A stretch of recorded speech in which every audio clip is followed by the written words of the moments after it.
اگر تم بڑی کامیابی چاہتے ہو تو پہلے اپنے چھوٹے چھوٹے افعال کو بہتر بنائیں۔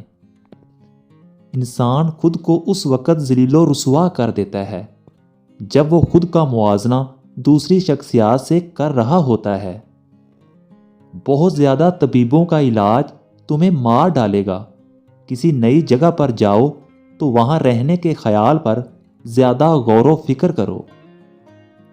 تم ایسے بن جاؤ کہ ہر ایک تمہارا دوست بننے کی خواہش کرے اور تمہارا دشمن بننے سے ڈرے۔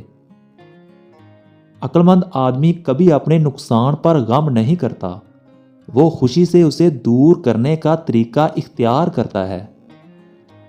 اپنا وقت دوسروں کا لکھا علم پڑھنے میں گزارا کرو، اس سے تم اپنی زندگی بہتر بنا سکتے ہو۔ بد نیت ہے وہ شخص جو لوگوں کی برائیاں تو ظاہر کرے مگر اچھائیاں چھپائے۔ اس شخص کی روح پاک ہوتی ہے جو سخاوت کرنے والا ہو، ظالم شخص کی روح بھی تباہ ہو جاتی ہے۔ انسان ایک ایسا پرندہ ہے جو بے پر ہونے کے باوجود پرواز کرتا ہے۔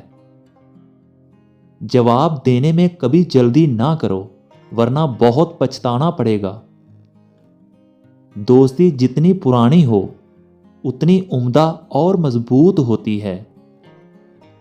جو چیز ہماری عادت سے دور ہے وہ ہماری عقل سے بھی دور ہے۔ اچھے لوگ نعمت کے طور پر یاد رہتے ہیں جبکہ برے لوگ بھلا دیے جاتے ہیں۔ زبان کو ہمیشہ قیدی بنا کر رکھو، فائدے میں رہو گے۔ چہرے سمیت پورے جسم کا رنگ گورا کرنا چاہتے ہو تو گاجر کھایا کرو۔ اپنے نفس کو فتح کرنا ہی سب سے بڑی فتح ہے۔